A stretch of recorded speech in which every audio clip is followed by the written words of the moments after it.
آپ رضی اللہ تعالی عنہ جب مسلمانوں کے خلیفہ بنے تو آپ کو جو خلافت ملی تھی، آپ صلی اللہ علیہ وآلہ وسلم نے اشارتاً اور کنایتاً تو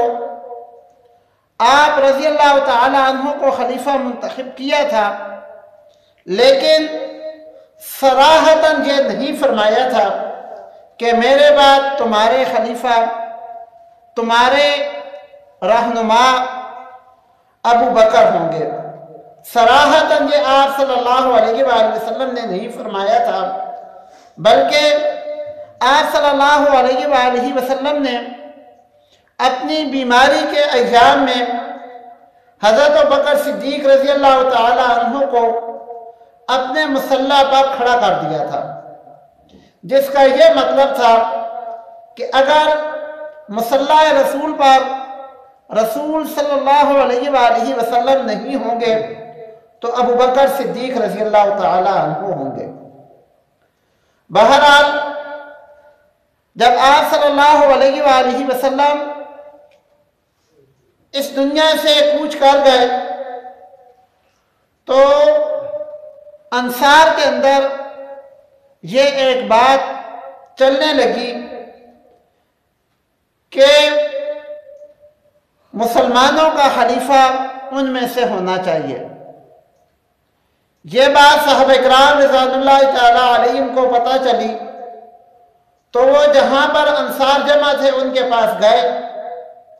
ان کو جا کر بات سمجھائی اور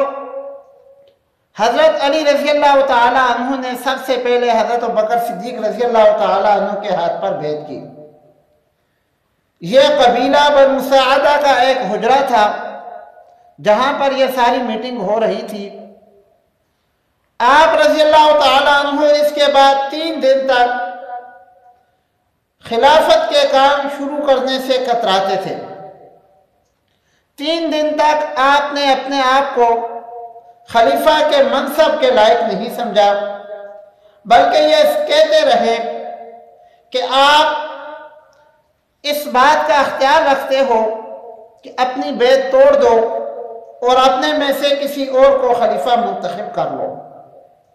مگر ہر دفعہ حضرت علی رضی اللہ تعالی عنہ سب سے پہلے کھڑے ہو کر کہتے تھے کہ نہیں، مسلمانوں کے خلیفہ تو آپ ہی رہیں گے۔ حضرت ابوبکر صدیق رضی اللہ تعالی عنہ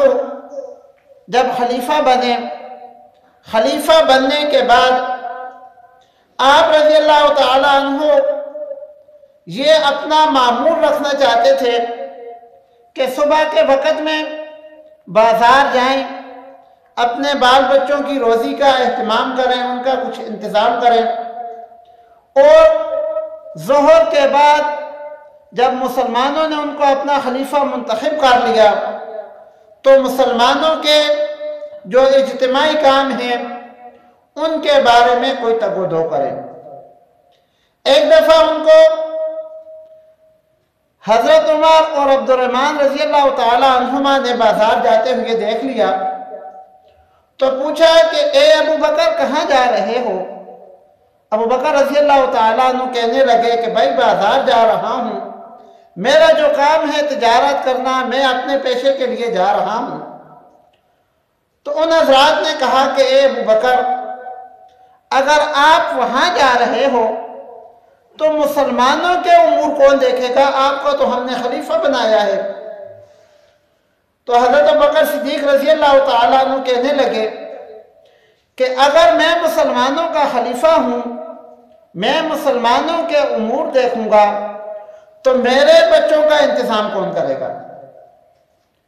تو صحابہ کرام رضی اللہ تعالیٰ عنہ جو اس وقت وہاں موجود تھے وہ کہنے لگے کہ آپ بیت المال سے اپنے لیے کچھ نہ کچھ وظیفہ مقرر کر لیں۔